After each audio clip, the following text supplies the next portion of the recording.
Good afternoon, everyone. Today we are going to discuss the eighth part of National Income Accounting. And in this eighth part, we will be discussing one by one alternative methods of measuring national income and also the genesis by which these methods have originated. So in the first stance, we will be discussing how these methods got originated, and then we will be discussing the three alternative methods of measuring national income. In this part of video, we will be just covering the first method, namely the product method. तो ये national income accounting का 8th part है और इसमें हम methods of measuring national income का discussion कर रहे हैं और यहाँ दिया भी हुआ है स्लाइड में methods of measuring national income. There are 3 alternative methods of measuring national income. National income measure करने के 3 ऑल्टरनेटिव मेथड्स हैं और उसके बाद दिया हुआ है कि दीज मेथड्स बिकम कॉन्स्पिक्युअस, यानी बिल्कुल इनके बारे में चीज़ें बिल्कुल क्लियर हो जाती हैं अगर हम इंटर रिलेशनशिप देखें that exist between production income and expenditure. कि प्रोडक्शन इनकम और एक्सपेंडिचर के बीच अगर हम संबंध को दरियाफ्त करने की कोशिश करें तो वो इंटर रिलेशनशिप जो है प्रोडक्शन इनकम एक्सपेंडिचर की वो क्लियर कर देगी कि how these 3 methods came into origin. और नॉर्मली ये जो इंटर रिलेशनशिप है प्रोडक्शन इनकम एक्सपेंडिचर में, ये हम circular flow of income and output के माध्यम से एग्जिबिट करते हैं. तो ये जो circular flow of income and output दिखाया जाता है, ये बेसिकली इसलिए दिखाया जाता है कि किस तरह से जो राष्ट्रीय आय है उसकी उत्पत्ति होती है और उसका डिस्ट्रीब्यूशन कैसे होता है डिफरेंट सेक्टर्स में. और उसी के माध्यम से हम ये दिखा सकते हैं कि नेशनल इनकम मेजर करने का कोई एक नहीं बल्कि 3 ऑल्टरनेटिव मेथड. ये 2 सेक्टर मॉडल लिया गया, बहुत सिंप्लीफाइड मॉडल है. एक हाउस होल्ड सेक्टर है और एक बिजनेस सेक्टर है.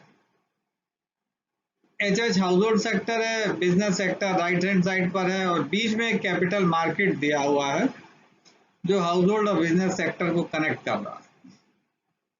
तो इस पूरे डायग्राम को आइए एक बार समझ लें.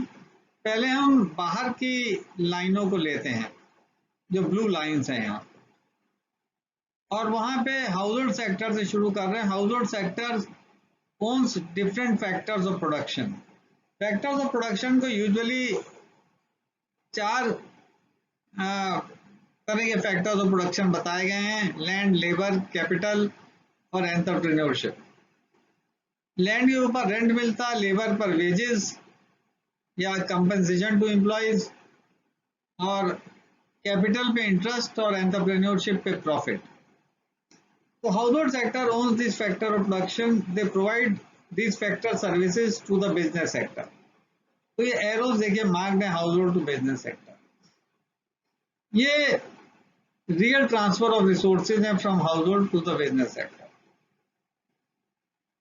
Now business sector uses these factor services. Business sector इन factor services को use करता है और यही ब्लू लाइन फिर आगे हाउस होल्ड सेक्टर तक गई है and produces goods and services. तो ये भी रियल फ्लो ऑफ आउटपुट है. तो household sector provides real factor services and business sector uses these real factor services to produce real output या goods and services to be utilized by the household sector. तो ये जो एक anti clockwise movement है from household to business and from business to household sector, ये foundation provide करता है कि एक तरीका नेशनल इनकम मेजर करने का है value of goods and services, जिसे हम यूजुअली प्रोडक्ट मेथड कहते हैं या वैल्यू एडेड मेथड कहते हैं. तो एक मेथड प्रोडक्ट मेथड है, आउटपुट मेथड है, या उसे हम वैल्यू एडेड मेथड कह सकते हैं, और ये real flow of goods and services के माध्यम से हमें मिलता है. दूसरा है कि जब हाउस होल्ड सेक्टर लेबर और दूसरी फैक्टर सर्विसेज प्रोवाइड करता बिजनेस सेक्टर, तो इन लिeu ऑफ दैट, मतलब इसके बदले में बिजनेस सेक्टर, देखिए अब अंदर वाले रोटेशन पे आ जाइए, लाइनों पे, ब्राउन लाइंस पे। Business sector provides wages, operating surplus या मिक्स्ड इनकम जनरेट होती है। MI यहाँ लिखा नहीं है, बट ऑब्लिक मिक्स्ड इनकम आप लिख सकते हैं।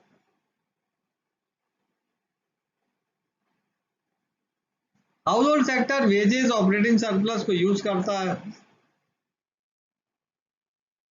तो ये जो wages, operating surplus, mixed income जो हाउस होल्ड सेक्टर को मिल रही है, it provides basis to measure national income by means of income method, क्योंकि ये फैक्टर पेमेंट्स है, इनकम रिसीव्ड बाय फैक्टर्स। और ये जो इनकम मिल रही है, इसको जब हम ऐड करेंगे तो हमें इनकम मेथड मिलेगा नेशनल इनकम मेजर करने का। This is the second method of measuring national. अब ये जो इनकम है, वेजेस के रूप में, मिक्स्ड इनकम के रूप में या ऑपरेटिंग सरप्लस के रूप में, ये चाहे तो हाउस होल्ड सेक्टर पूरा एक्सपेंडिचर कर सकता है गुड्स एंड सर्विसेज पे, या कुछ हिस्सा पार्टली सेव कर सकता है। तो अगर सेविंग्स कर रहा है तो वो लीकेज है, कैपिटल मार्केट यानी बैंक्स वगैरह में सेव करेगा, और बैंक्स उसे आइडियल नहीं रख सकते, उसको आगे लोन दे देंगे बिजनेस सेक्टर को, और बिजनेस सेक्टर उसे इन्वेस्ट कर देगा। तो एक्सपेंडिचर कंजम्पशन के रूप में भी हो सकता है, इन्वेस्टमेंट के रूप में भी हो सकता है। तो जो इनकम जनरेट हुई है, it is used up either in consumption और इन इन्वेस्टमेंट। तो ये थर्ड मेथड है, एक्सपेंडिचर मेथड। तो ये तीन मेथड्स है ब्रॉडली जिससे हम नेशनल इनकम मेजर कर सकते हैं। प्रोडक्ट मेथड है जो real flow of goods and services depend करता है। इनकम मेथड है जो वैल्यू, जो इनकम जो फैक्टर पेमेंट्स को मिल रही है उन पर डिपेंडेंट है। और एक्सपेंडिचर मेथड जो हाउस होल्ड सेक्टर स्पेंड कर रहा है गुड्स एंड सर्विसेज पे, या बिजनेस सेक्टर इन्वेस्टमेंट के रूप में इन्वेस्ट कर रहा है। तो ये तीन मेथड्स हैं राष्ट्रीय आय मेजर करने के। इन्हीं चीजों को यहाँ पे दिखाया गया है, जो आपको बताया उसको यहाँ लिखा भी हुआ है। The two sectors considered are household and business sector.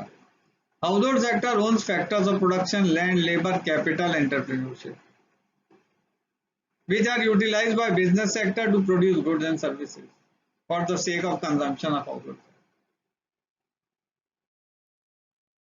अब ये लिखा हुआ, this is shown in figure 1, जो पहले फिगर बनाया, by the blue arrow lines moving in the anti-clockwise direction from household to business sector and from business to the household.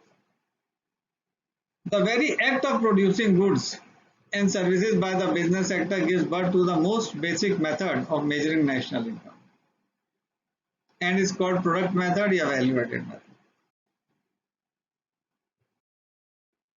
अब यहाँ पे दिया हुआ दूसरा method, further the act of producing goods and services by the business sector is possible because of the factor of production supplied by the household sector. In lieu of these factors of production, business sector provides wages, salaries and operating surplus to the household sector. उसके बदले में factor services के बदले में wages, salaries, operating surplus या mixed income मिलती है। तो remuneration which household sector gets in the form of C, compensation of employees, operating surplus, MI, mixed income, results in another method of measuring national income and is called income method, जो दूसरा method आपको बताया। Finally, income which the household sector receives is used up in consumption by the household sector and in investment by the business sector by way of savings, channelized by the household sector through the financial or capital market. This gives birth to the third method of measuring called as the expenditure method. ये तीन methods हैं national income measurement के, product method, income method, expenditure method. अब एक एक करके इसको discuss करेंगे। पहले इस लेक्चर में प्रोडक्ट या वैल्यू एडेड मेथड।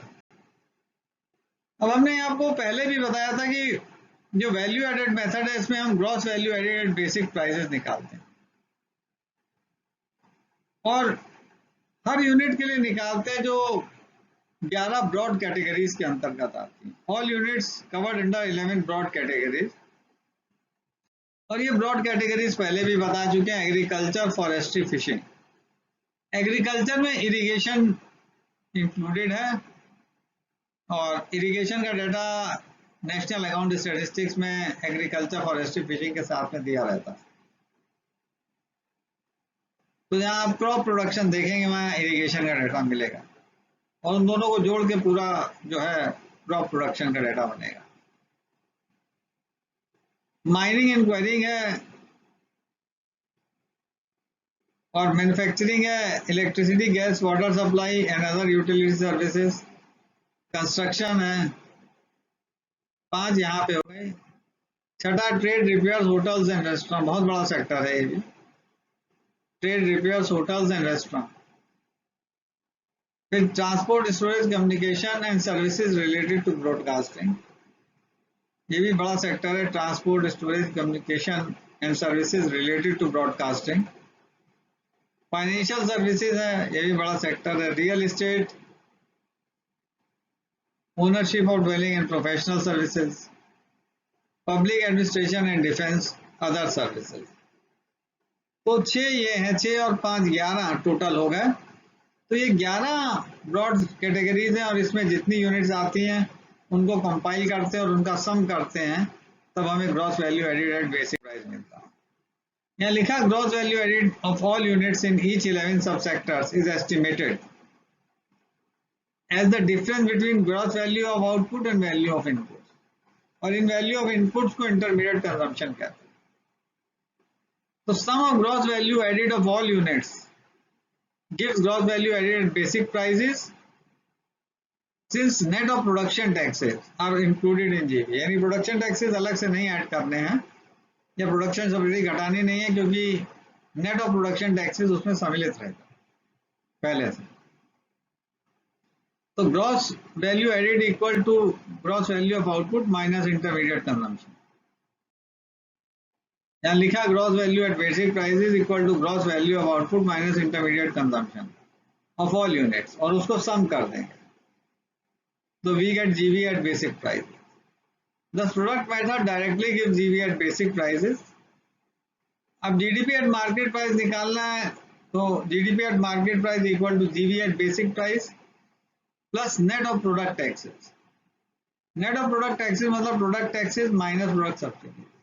ज्यादातर टैक्सेस प्रोडक्ट कैटेगरी में आते हैं और ज्यादातर जो मेजर सब्सिडीज हैं वो चाहे फर्टिलाइजर हो, फूड हो, वो सारी सब्सिडीज जो हैं मेजर सब्सिडीज वो प्रोडक्ट सब्सिडीज कहलाती हैं। तो इन दोनों का difference net of product taxes है वो ऐड करेंगे जीवी एट बेसिक प्राइसेस में, तो हमें जीडीपी एट मार्केट प्राइसेस मिल जाएगा।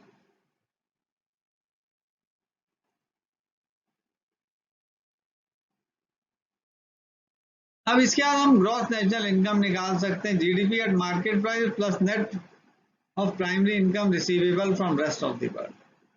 ये जो प्राइमरी इनकम नेट यानी credit minus debit, net of primary income receivable from rest of the world, वो ऐड कर देंगे जीडीपी एट मार्केट, तो जीएनआई मिल जाएगा ग्रॉस नेशनल इनकम। अब आज की तारीख में मैंने बताया national income is not termed as NNI, net national income, और नेट नेशनल इनकम होगा GNI minus consumption of fix capital, CFC, consumption of fix capital. So if national income aggregates are estimated at base year prices, it is called as real national income.